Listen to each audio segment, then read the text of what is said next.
Ahojte, dnes vám ukážem, ako sa dajú zohriať prsty aj na rukách, aj na nohách. V prípade, že máme studené, je nám zima. Dáme ruky hore a prejdeme všetky cviky, všetky ohyby, ktoré nám dovolujú pracovať s klbami, čiže sú tam rovné prsty, mačkáme, ako sa hovorí, citróny.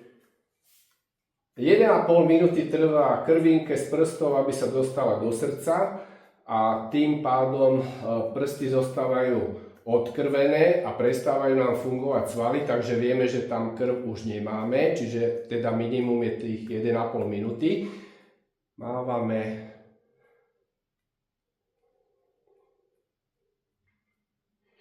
Toto je aj cvik na karpálny tunel. Každé ráno treba urobiť 40 krát mávaní, večer pred spaním a máte v pohode karpálny tunel. To cítite najprv bolesť a bolesť prechádza po 40. kráte. Rozťahnuť prsty, robíme krúžky.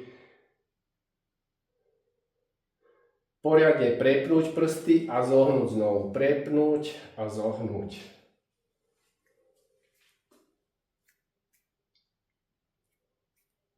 Flexia a extenzia. Flexia znamená zohnutie, extenzia vystretie. A ideme drápiť malé články.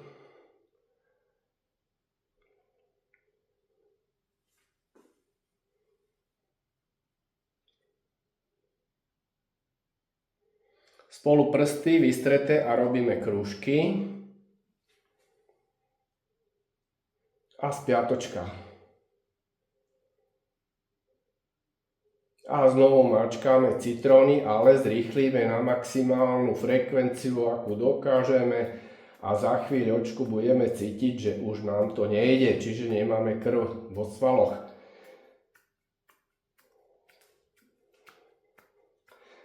Tak, už to pomaly dochádza, ja už prestávam vládať. Teraz dáme si pravú nohu dopredu.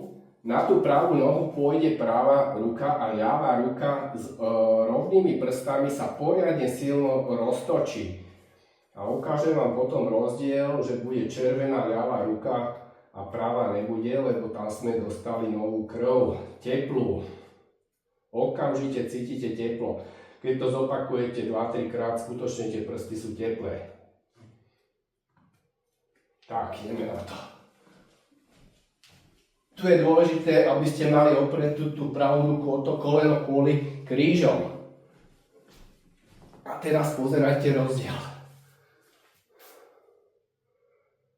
Takže krásne sa tá ľavá ruka prekrvila, samozrejme idem aj na tú pravú ruku opačne zase.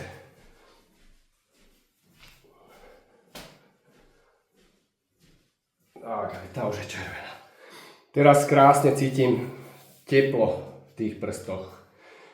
Pofrkáme a môžete zopakovať znovu. Teraz prejdeme na prsty na nohách. Je to trošku zložitejšie, lebo musíme si ľahnúť na zem. A vybicyklujeme ten princíp znovu podobný, že vlastne vďaka zemskej príťažlivosti dostaneme krv z tých prstov preč. Čiže vybicyklujem takých 50 krát. Pätá špička tu musí byť, čiže pracuje aj členok.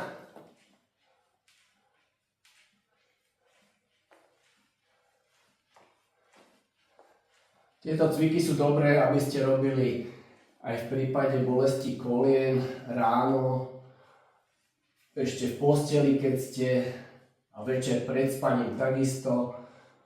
V noci sa nám všetky svaly skracujú, takže vlastne keď toto zacvičíte večer, tak tie kolená ráno budú voľnejšie. No, už mi prestáva fungovať. Sval jeden aj druhý.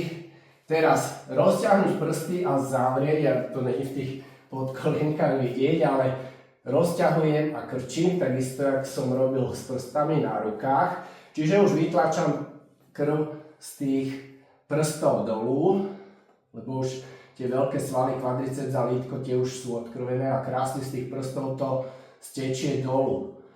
Tu treba dodržať tú postupnosť, že najprv sa bicykluje a potom sa robia prsty, čiže keď by ste začali prsty, tak sa to horšie dokáže prekrviť, pretože ešte je krv v tých veľkých svaloch. Tým bicyklovaním to stečie dolu a tým pádom je to uvoľnené a ľahkosť tých prstov to stečie potom tiež. Teraz tunák si nahmatáte, volá sa to ingrina, tu si nahmatáte tepnu. V tejto pozícii si chytíte tepnu a zatlačíte a vstávame hore, držím stále tú tepnu a prudko pustím. A teraz cítim krásne, tá krv tam vrazila a cítim už teplo v prstoch na nohách. Takže to je všetko, čo sa týka oteplenia prstov a skutočne to funguje. Horšie, keď ste v lyžiarkách a je vám zima, tak tam nemôžete takéto niečo robiť. Ahoj!